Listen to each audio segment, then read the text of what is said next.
Bismillahirrahmanirrahim. Assalamualaikum warahmatullahi wabarakatuh. Alhamdulillahirabbil alamin wa bihi nasta'inu ala umuri dunya waddin. Asyhadu an la ilaha illallah wahdahu la syarikalah. Wa asyhadu anna sayyidana Muhammadan abduhu wa rasuluhu alladzi la nabiyya ba'dah. Allahumma fashalli wa sallim ala hadzal nabiyil karim wa ala alihi wa ashabihi ajma'in. Amma ba'du. Bapak sekalian yang dimuliakan oleh Allah Subhanahu wa taala, kita lanjutkan kajian ta'lim kita. Namun sebelumnya kita mohonkan dulu kepada Allah taala kesembuhan untuk orang-orang yang sedang diuji dengan kesakit ya. Jamaah kita. Pak Jul juga udah beberapa hari enggak kesini tuh sakit ya. Ki Epen juga masih menunggu ibu ambunya. Ala kulli hal nasallallahu ta'ala syifa wa salamata wal afiyah wa syafahumullahu jami'an limardana ala hadhihi niyati thayyibah natlubu minallahi ta'ala bi barakati ummil Qur'an al-Fatihah. A'udzu billahi minasyaitonir rajim. Bismillahirrahmanirrahim. Alhamdulillahirabbil alamin. Iyyaka na'budu wa iyyaka nasta'in. Ihdinas siratal mustaqim. Shiratal ladzina an'amta 'alaihim ghairil maghdubi 'alaihim waladdallin. Amin. Baik, tema kita hari ini adalah masih dalam Adabul Mufrad tentang keharusan memiliki sikap waspada ya, atau awas ya, atau juga mungkin sekaligus ya memiliki pikiran yang cerdas ya, gitu ya. La yuldagul mu'min min juhrin marratain. Tidak akan atau tidak pantas atau tidak boleh seorang mukmin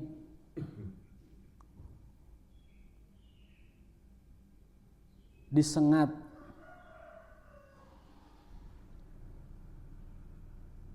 di dalam satu lubang dua kali.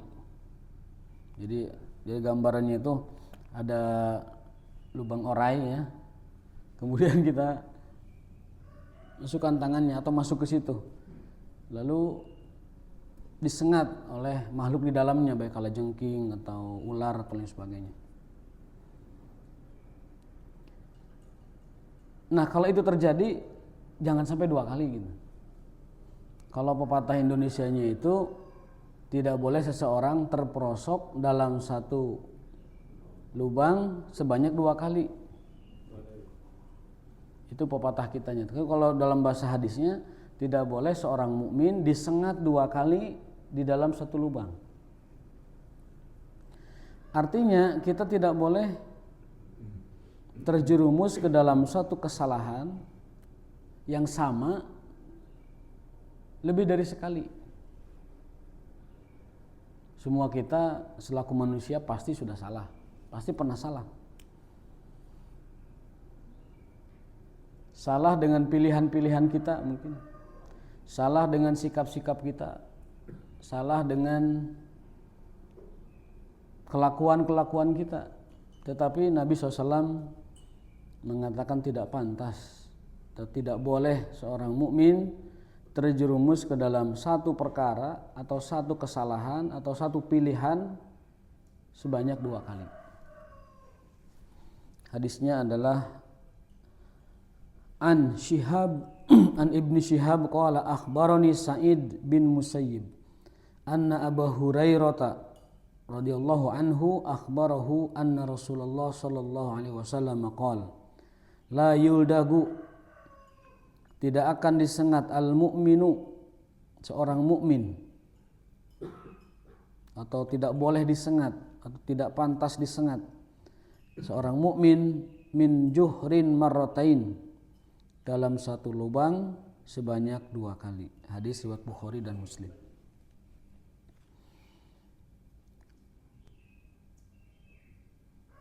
Mungkin ada orang yang pernah terjatuh pada satu kesalahan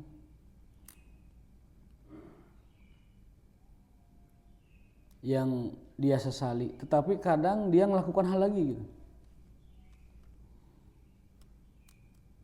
Ada orang yang mungkin salah dalam memilih pasangan, kemudian mereka bercerai, tapi yang kedua kali salah lagi, sampai berkali-kali membangun rumah tangga. Jadi akhirnya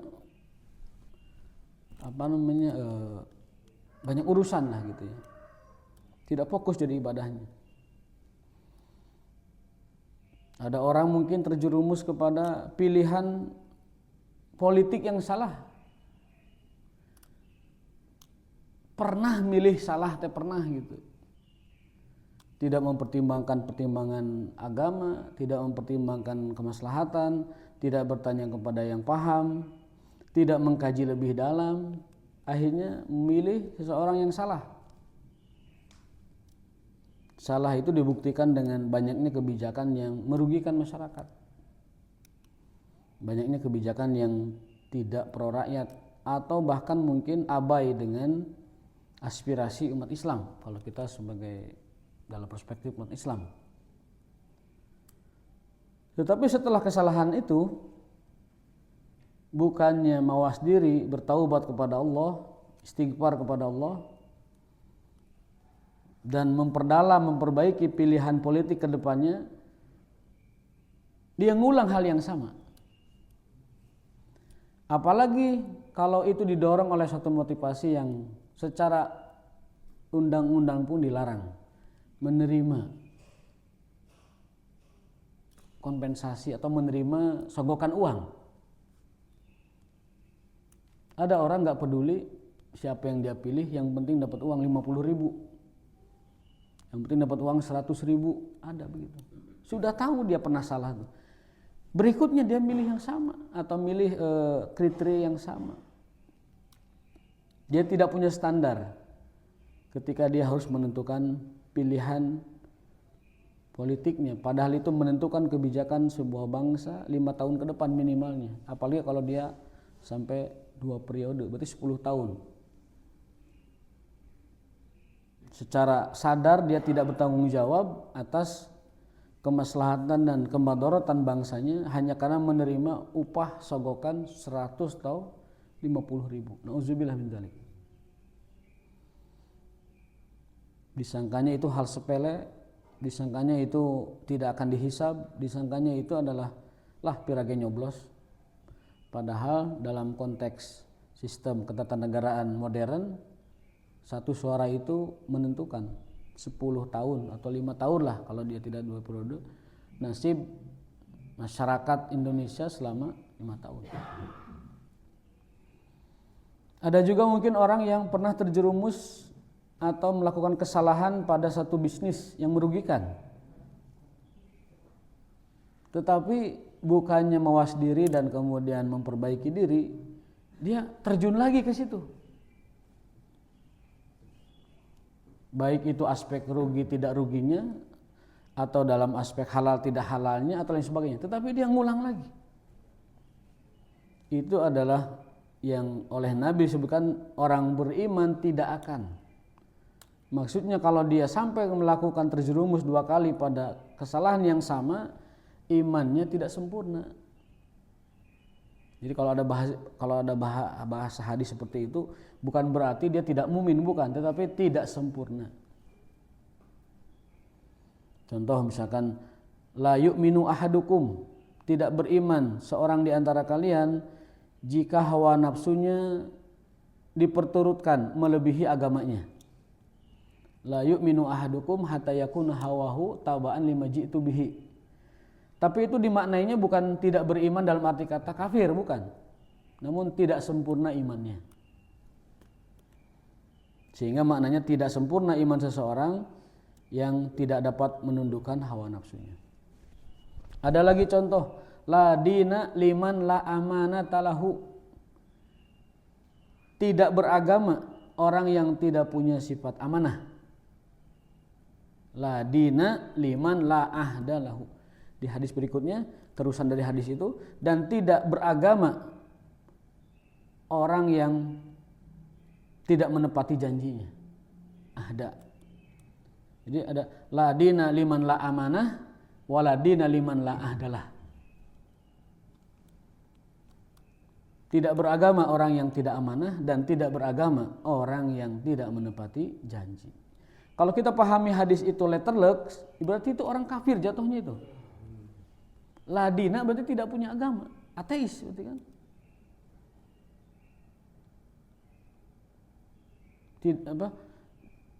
Cukup dikatakan seorang itu tidak beragama ketika dia tidak amanah dan tidak menepati janji. Kalau dipahami secara letterlek. Tapi pemahaman yang benar terkait hadis-hadis seperti itu oleh para ulama dimaknai tidak sempurna iman seseorang. Contoh hadis lain, wallahi la yu'min, demi Allah tidak beriman. Sampai 3 kali, demi Allah tidak beriman, demi Allah tidak beriman. Qalu wa man ya Rasulullah? Sahabat bertanya, siapa yang tidak beriman yang kau maksud ya Rasulullah? Kata Rasulullah adalah seorang tetangga yang bikin tidak nyaman tetangganya. Seorang tetangga yang tidak bikin nyaman tetangganya, baik dengan suara, dengan kelakuan, dengan tindakan. Itu kata Nabi, demi Allah tidak beriman. Kata para ulama, maksud Nabi demi Allah tidak beriman itu bukan berarti jatuh kepada kafir, tetapi keimanannya anjlok. Keimanannya tidak sempurna. Hati-hati memahami hadis seperti ini, karena kita bisa mengkafirkan orang. Kalau tidak pakai syarah, tidak pakai penjelasan dari ulama, memahami hadis seperti itu berbahaya. Nanti kalau ada tetangganya yang bikin resek tetangga yang lain, ya, kalau pahami letterlek hadis itu kafir ya. Tetapi makna dari hadis itu adalah dalam pengertian tidak sempurna keimanan seseorang.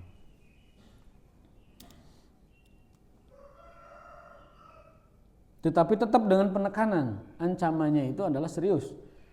Tidak ada agama bagi yang tidak punya amanah dan tidak ada iman bagi yang tidak menepati janji. Itu penekanannya serius, tetapi maknanya bukan pengkafiran, namun pewaspadaan. Mungkin juga ada orang yang pernah terjerumus kepada pergaulan yang salah. Ada begitu. Masuk ke dalam pergaulan tertentu, akhirnya dia terlibat di pergaulan itu, berbuat maksiat, jauh dari Allah, kemudian melakukan hal-hal yang bodoh dalam hidupnya. Ya. Kemudian dia sudah baik, sudah hijrah, jatuh lagi ke hal yang sama. Nah ini kata Nabi SAW itu dibuat tidak mungkin, kata beliau. Enggak mungkin seorang mukmin itu jerumus kedua kali. Kalau sampai terjerumus kedua kali pada kesalahan yang sama, itu ada bermasalah itu imannya itu. Ada permasalahan dengan imannya. Berarti kurang imannya. Down imannya. Bukan berarti hilang, tapi down. Jadi bisa terjadi dalam ekonomi, bisa terjadi dalam milih pasangan, bisa terjadi dalam bisnis, bisa terjadi dalam politik, bisa terjadi dalam dakwah. Dia sudah pernah terjerumus ke dalam fikrah yang sesat misalkan. Kemudian mendapatkan pencerahan, dia keluar dari situ tapi masuk lagi. Ada yang begitu, sampai 2 kali masuk ke aliran sesat itu. Sudah disadarkan oleh para ulama tapi masuk lagi. Dan itu adalah masuk dalam kategori hadis Nabi SAW, ya, tidak pantas seorang beriman atau tidak mungkin seorang beriman terjatuh pada lubang yang sama sebanyak 2 kali. Hadis ini memberikan kita 3 faedah.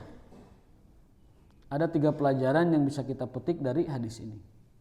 Yang pertama adalah orang beriman itu harus cerdas. Bukan hanya pintar, wawasannya banyak, tapi cerdas.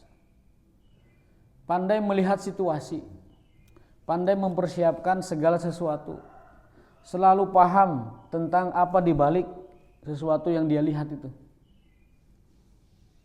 Ada sesuatu yang nampak itu bagus, nampak itu seolah baik-baik saja, tetapi karena dengan pemikiran yang mendalam, dengan kajian yang mendalam, dengan tafakur yang mendalam, dia memahami di balik itu tuh ternyata ada muslihat di belakang. Di balik itu ada madarat, di balik itu ada kerugian, baik bagi dirinya maupun bagi umat secara lebih banyak. Di dalam hadis Nabi SAW bersabda, al-muslimu kayyisun fatin. Orang muslim itu harus kayyis, harus cerdas. Fatin, fatonah, sama, cerdas juga. Jadi kayyis itu smart, ya. Fatin itu juga cerdas. Ya. Mungkin ada sedikit perbedaan penekanan antara kayyis dengan apa, tapi secara bahasa dua makna itu ya sama. Orang beriman itu harus cerdas dan cerdik gitu. Tidak cukup hanya alim, tidak cukup hanya mengetahui, tapi harus cerdas. Dan kita tahu perbedaan cerdas dengan pintar. Kalau pintar itu dia mengetahui sesuatu. Tapi kalau cerdas itu dia bisa memikirkan sesuatu. Jadi kalau cerdas itu berkenaan dengan pola pikir dan konsepsi berpikir. Tapi kalau pintar itu dia collecting information aja. Mengumpulkan informasi banyak gitu, berita apapun tahu gitu. Tapi untuk berpikir di balik itu, ya, atau apa pelajaran yang bisa diambil dari situ, itu tidak semua orang bisa. Jadi cerdas. Ungkapan seperti ini ada juga dalam hadis Nabi SAW. Orang cerdas adalah al-kayyisu, lagi-lagi terulang namanya, al-kayyisu, orang yang cerdas. Mandana nafsahu wa alima lima badal. Orang cerdas itu kata Nabi bukan orang yang lahu dirham wa lahu dinar, bukan. Orang cerdas itu adalah orang yang mandana nafsahu, orang yang selalu menghitung-hitung catatan dirinya. Selalu menghitung kekurangannya, selalu menghitung kesalahannya, dihitung. Yang kedua, wa alima lima ba'dal maut, dan dia berbuat untuk sesuatu setelah matinya. Itu orang cerdas kata Nabi. Jadi definisi cerdas di dalam perspektif hadis bukan orang yang ranking 1, bukan orang yang juara, bukan peraih Nobel, bukan peraih invention tertentu, bukan. Orang cerdas kata Nabi adalah orang yang selalu menghitung-hitung dirinya dan juga mempersiapkan kehidupan berikutnya. Itu baru orang cerdas. Al-kayyisu mandana nafsahu wa amila lima ba'dal maut. Itu cerdas secara umum. Kalau cerdas secara praktik kehidupan, ya itu tadi, orang yang selalu mencari apa yang bisa dia ambil manfaat dari sesuatu yang dihadapannya gitu ya. Itu pelajaran pertama, orang mukmin harus cerdas. Orang mukmin tidak boleh bodoh. Bodoh dalam arti tidak tahu mungkin, tetapi bodoh dalam bersikap, bodoh dalam berpikir itu enggak boleh. Pola pikir kita harus cerdas, meskipun kita tidak tahu tentang pengetahuan gitu, tapi berpikir cerdas itu harus. Karena itu adalah anjuran Nabi SAW. Al-muslim kayyisun fatin. Orang beriman adalah orang yang pikirannya cerdas dan juga cerdik. Tidak mudah dibodohi, tidak mudah ditipu. Karena ada survei yang mengatakan bangsa Indonesia itu loh bangsa yang mudah ditipu. Bangsa Indonesia itu adalah bangsa di dunia yang paling mudah ditipu. Penipuan-penipuan itu korbannya itu banyak dari Indonesia. Dari mulai scamming, dari mulai penipuan-penipuan, undian-undian berhadiah dan lain sebagainya. Bahkan aliran sesat di kita itu entah berapa ribu. Karena orang mudah ditipu. Orang mudah didoktrin bahwa gurunya itu setiap hari 70 kali mondar-mandir ke Sidratul Muntaha, mengantarkan doa-doa umatnya. Kalau orang cerdas nggak mungkin memahami itu. Nabi saja cuma sekali seumur hidupnya. ke Sidratul Muntaha, tapi 70 kali. Dan yang mengendorse-nya itu juga tokoh agama yang besar, yang mendukung ucapan itu gitu. Ada lagi orang yang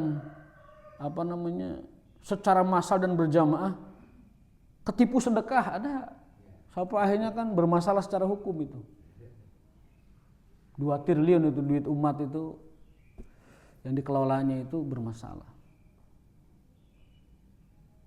Ada lagi orang yang tertipu dengan konsep-konsep kekayaan yang instan. Yang lotre lah, yang undian, dulu SDSB dulu ya. Zaman kita kecil dulu ya. Ada Porkas ada SDSB. Ada yang lebih ekstrim lagi itu pesugihan, auzubillah min dzalik.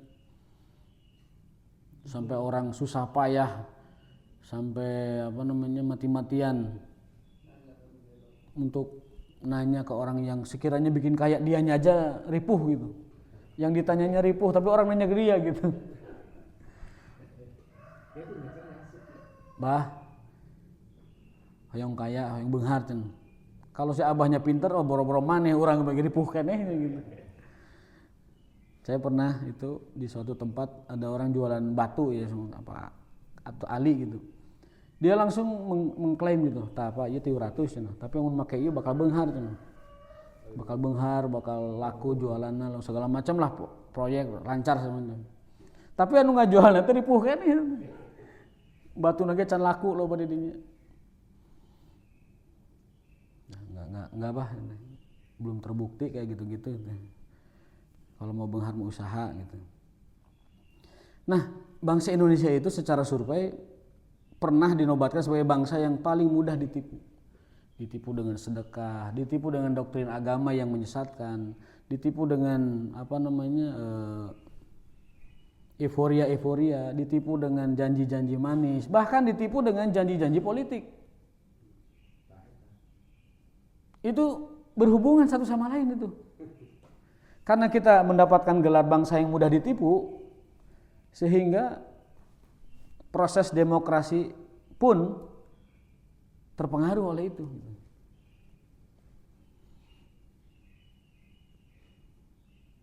Coba tunjukkan ke saya aliran sesat di Indonesia yang tidak punya pengikut. Selalu ada. Selalu ada. Bahkan yang aneh-aneh sekalipun tuh pasti ada pengikutnya. Rupa-rupa pun. Segala laku gitu. Nah, hadis ini memberikan kita hikmah, memberikan kita pelajaran bahwa seorang muslim itu wajib cerdas. Sampai Nabi memberikan itu sebagai kriteria, al-muslim kayyisun fatin. Orang muslim itu cerdas dan cerdik. Enggak boleh dibodohi, enggak bisa dibodohi dan enggak boleh dibodohi. Maksud enggak boleh itu orang lain enggak ada yang dapat membodohi dia gitu. Bodoh mungkin, tapi dibodohi enggak bisa. Itu orang mukmin. Kalau dia mengamalkan ajarannya yang benar ya. Orang mukmin mungkin bodoh tapi dia tidak bisa dibodohi. Orang mukmin mungkin tidak tahu tapi dia tidak bisa dicurangi, dimuslihati. Karena dia selalu cerdas, selalu mawas diri. Itu poin pertama. Az-zaka wal kais. Poin kedua adalah hadis ini memberikan kita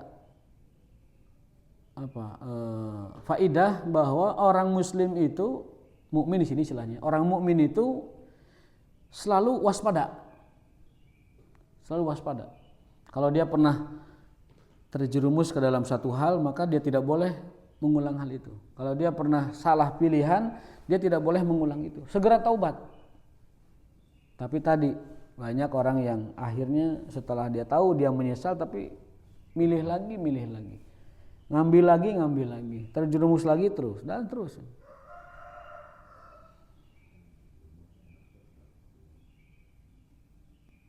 Contoh dalam investasi. Ya, banyak sekali orang Islam itu jadi korban investasi berbau syariat masalahnya mah.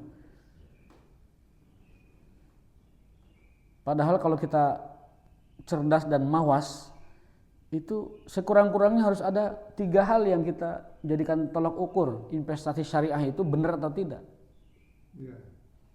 Satu adalah legal secara hukum, pastikan. Yang kedua adalah halal secara syar'i. Yang ketiga masuk akal. Masuk akal. Nggak mungkin ada investasi walaupun bajunya syariah yang memberikan keuntungan sampai 30% di bulan yang pertama gitu. Di bulan kedua, bulan ketiga ngilas itu orangnya. Ternyata dia dibayar oleh pokok yang dia setorkan. Jadi dia kan menyetorkan tuh investasi misalkan 1 juta. Lalu 3 bulan tuh menjanjikan tuh dikasih revenue itu berapa gitu. Setelah dihitung-hitung ini mah 1 juta nuku orang distorkan gitu. 2 kali 3 kali setelah itu dia kabur. Dan itu ribuan kasus seperti itu. Investasi bodong. Betul. Kebetulan saya sedang menempuh kuliah S3 di UIN, itu ada mata kuliah filosofi dan implementasi ekonomi Islam, ekonomi syariah ya, hukum ekonomi syariah. Itu ditemukan riset kawan-kawan itu banyak sekali umat Islam itu yang tertipu dengan itu. Tertipu dengan investasi yang bermasalah, tertipu dengan saham yang bermasalah, tertipu dengan usaha yang bermasalah. Dan itu total kerugiannya itu besar sekali. Kalau bicara leheng-lehengan mah, ya kalaupun rugi mending disedekahkan, ruginya puguh ke akhirat gitu. Tapi ini enggak. Dia berharap sesuatu yang halal, yang berkah dari usahanya, tetapi karena tidak memiliki kayis, kecerdasan, wal hadar, kewaspadaan, akhirnya terjerumus lagi, ludas duitnya.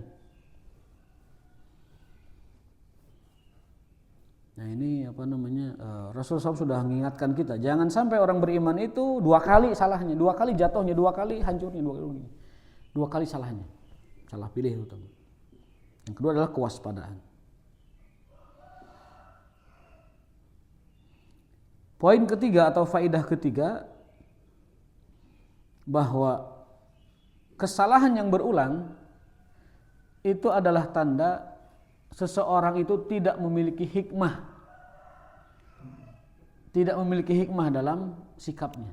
Jadi kalau ada orang melakukan kesalahan yang berulang, itu tanda bahwa orang itu tidak punya hikmah dalam hidupnya. Sementara hikmah itu senantiasa menyertai ilmu dimanapun dan kapanpun. Lihat ayat-ayat yang berbicara tentang hikmah. Wa atainahul hukma wal ilma, wa atainahul ilma wa hukma. Selalu ketika Allah menjelaskan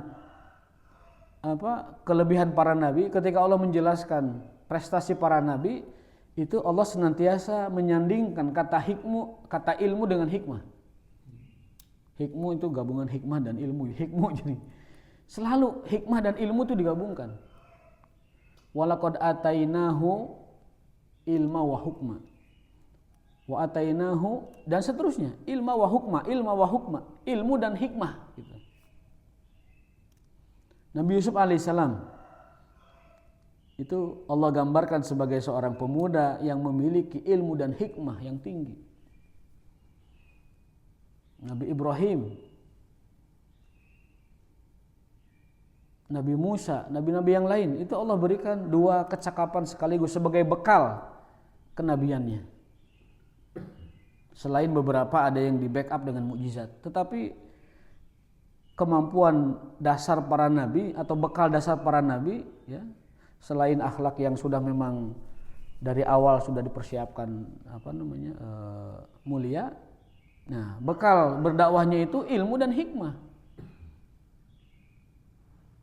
Ilmu itu adalah substansi yang dia bawa, hikmah itu adalah metode yang dia gunakan. Shalawatullah alaihi wassalamuhu ajmain.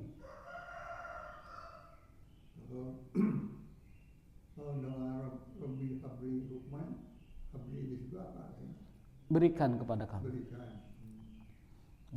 kami hikmah. Wa alhiqni bis solihin, dan sertakan kami bersama gerbongnya orang-orang soleh gitu. Jangan sampai kita ketinggalan gerbongnya orang soleh. Ya, maksudnya gini, orang-orang soleh mah udah pada tahajud, kita masih molor gitu. masih tidur. Itu namanya ketinggalan gerbong orang soleh itu begitu. Ya. Jangan sampai ketinggalan gerbongnya orang soleh. Qafilatus sholihin tadhhab. Orang-orang mah sudah ngajinya itu bagus, orang-orang soleh itu sudah bagus. Kita ketinggalan, masih alap-ap elep-ep, masih mengeja, masih ya tak orang-orang yang lain sudah. Itu dimaksud jangan ketinggalan qafilah orang-orang soleh. Orang soleh udah pada gemar sedekah, kita masih nguyak wes itu, hitungan duit. Orang-orang soleh udah mulai sedekah. Orang-orang soleh sudah mulai punya proyek-proyek akhirat yang bagus. Nah kita masih nguplek dengan diri kita sendiri yang belum selesai. Itu artinya jangan sampai kita ketinggalan qafilah orang-orang soleh. Nah, Rabbi habli hukma wa ya Allah berikan kami itu hikmah dan sertakan kami bersama qafilah orang-orang soleh. Jadi dalam menjalani kehidupan kita perlu dua instrumen lah ya, ilmu dan hikmah. Ilmu saja tidak cukup, harus ada hikmah. Hikmah saja tidak cukup, harus pakai ilmu. Jadi ilmu dan hikmah ini dua hal yang selalu Allah sandingkan ketika menjelaskan keutamaan para nabi. Dan orang tua para nabi mengajarkan kepada anaknya dua hal itu. Diajarkan ilmu, diajarkan hikmah. Pertanyaannya, hikmah itu apa sih? Hikmah itu apa? Karena pemaknaan hikmah zaman sekarang itu sudah kemana-mana. Hikmah diartikan ilmu tenaga dalam. Hikmah diartikan kesaktian. Hikmah diartikan bisa ngabobol ATM batur. Hikmah diartikan bisa bisa duduk di atas air. Hikmah diartikan bisa terbang dan segala macam. Bisa bicara dengan burung. Bisa bicara dengan semut. Itu pemaknaan hikmah yang keliru. Bahkan hikmah diartikan di zaman sekarang pengobatan alternatif. Tuh kali itu ke Pak Haji Anu tuh, eta pengobatan lagi pakai hikmah gitu. Jadi hikmahnya diartikan sebagai pengobatan tradisional, ngurut hikmah itu.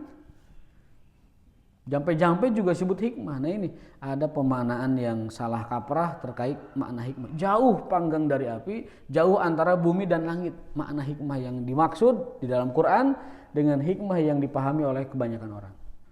Bahkan pemaknaan yang kedua itu mungkin sudah mengalahkan pemaknaan yang sebenarnya.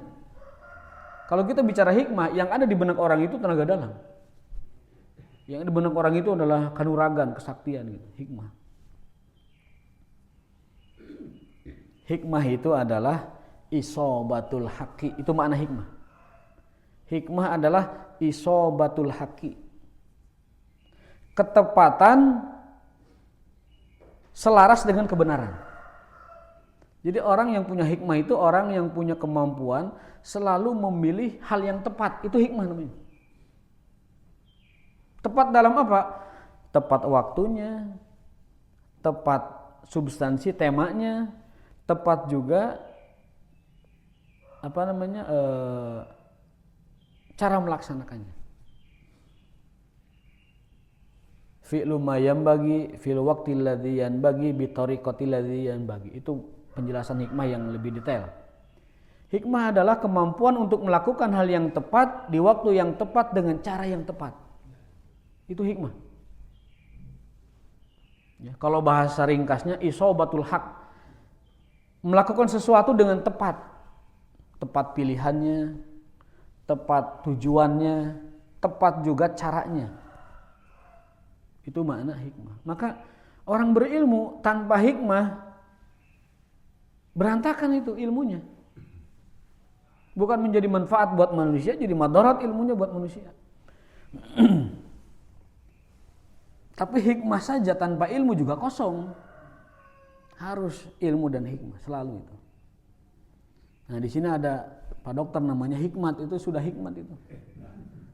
Sudah sudah memiliki isobatul haq. Sudah memiliki ketetapan. Kalau Al-Quran itu membahasakan hikmah dengan ungkapan lain, yaitu furqan. Wa man yattaqillaha yaj'al lahu furqanan. Barang siapa yang bertakwa kepada Allah, Allah akan berikan dia furqan. Apa itu furqan? Itu kemampuan membedakan, memilah, memilih mana yang benar, mana yang salah, mana yang tepat, mana yang tidak tepat. Kalau orang bertakwa, Allah kasih anugerah itu, maka dia tidak akan salah memilih.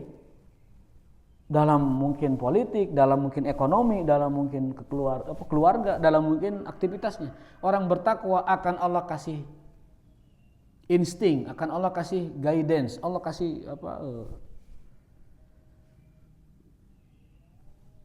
perbedaan. Jelas di mata dia mana yang benar, mana yang salah, mana yang hak, mana yang batil, mana yang bijak, mana yang merusak. Itu efek dari ketakwaan. Wa may yattaqillah yaj'al lahu furqanan. Yang biasa kita ulang mah yang bab rezekinya aja tuh, yarzuquhu min haitsu la yahtasib, karena memang lagi berharap rezeki di situ. Orang yang bertakwa dikasih rezeki yang tidak diduga-duga. Itu aja yang diulang-ulang. Padahal ada buah dari ketakwaan selain itu, yaitu yaj'al lahu furqanan. Diberikan furqan. Diberikan insting untuk memilih yang benar. Untuk membedakan mana yang salah dan yang benar. Itu juga buah dari ketakwaan. Nah, itu 3 poin, 3 hikmah, 3 pelajaran yang kita bisa petik dari hadis beliau sallallahu alaihi wasallam. Yang pertama, orang beriman itu harus cerdas. Dengan segala macam makna dari cerdas itu. Yang kedua, kayis ya. Makanya ada anak namanya Kaisan, itu artinya anak yang cerdas. Kaisan.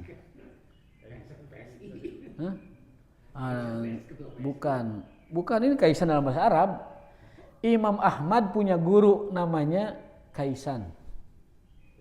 Itu guru atau syekhnya Imam Ahmad bin Hambal, yang satu dari pendiri 4 mazhab itu. Itu beliau punya guru namanya Imam Al-Kaisan. Itu artinya orang yang cerdas. Kais. Itu poin pertama. Orang Islam, orang iman kalau dari sini mukmin harus cerdas. Enggak boleh bodoh. Ya.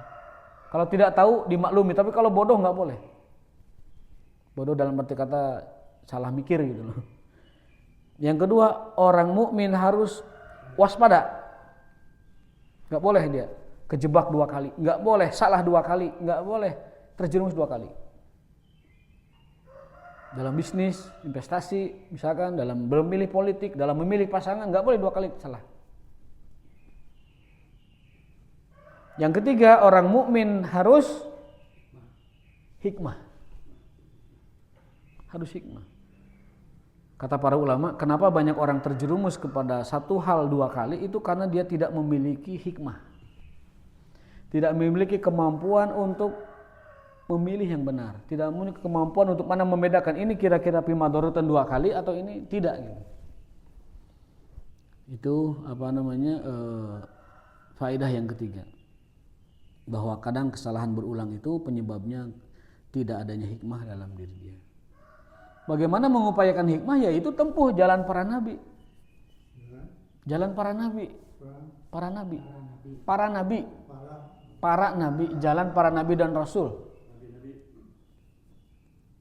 Bagaimana mereka mendapatkan hikmah dari Allah? Nabi Ibrahim gimana sudah dapat hikmah? Dari muda memang sudah istiqomah. Nabi Yusuf bagaimana dapat hikmah? Karena dari kecil memang sudah jadi anak yang baik. Menjalankan ajaran bapaknya Yakub alaihissalam. Sehingga dipilihlah Yusuf jadi penerus bapaknya. Bukan anak yang lain, bukan Yahuda, bukan Lawi, bukan Sam'on, bukan Robin, bukan. Tapi yang dipilih adalah Yusuf alaihissalam, didampingi oleh saudaranya, adiknya itu Benyamin, radhiyallahu anhu. Itu kenapa Nabi Yusuf Allah sebutkan walaqad atainahu, sungguh kami telah berikan Yusuf ilmu dan hikmah, karena dari kecil memang dia ngikuti didikan bapaknya gitu. Menjaga ibadahnya, menjaga sholatnya, menjaga thalabul ilminya, menjaga ihsannya kepada orang lain dan sebagainya. Bahkan saya pernah baca suatu keterangan Nabi Yusuf itu ketika dipelihara di istana Azim Mesir, Wazir Azam, itu Perdana Menteri Mesir. Itu Nabi Yusuf itu ketika masih remaja punya kebiasaan yang unik. Setiap kali selesai makan malam si raja itu dengan permaisuri dan orang kerajaan, kan banyak sisa makan tuh. Dia kumpulkan pakai wadah, dia keluar istana dibagikan ke rakyat miskin. Itu Nabi Yusuf kerjaannya begitu. Waktu kecil, waktu remaja di rumah si Wazir Azam itu, si Perdana Menteri itu. Jadi dia punya kebiasaan itu berbuat ihsan kepada orang lain. Karena dia adalah anak asuh, anak pungutan, ya bisanya cuma itu, ngumpulin sisa-sisa makan yang masih kalau raja kan kadang-kadang cuma digegel, taruh, atau mungkin buah-buahan anggur itu sekali makan selesai udah, nggak disimpan buat makan berikutnya. Kalau raja begitu gaya-gayanya kan, mewah. Apalagi sekelas istana Raja Fir'aun kan, walaupun dia bukan rajanya, tapi Wazir Azam, menteri terbesar, Perdana Menteri lah ya. Wazir Azam itu menteri yang paling gede, berarti Perdana Menteri. Itu banyak makanan tersisa. Sama Yusuf tuh dibawa, Yusuf alaihissalam dibawa, diberikan kepada fakir miskin.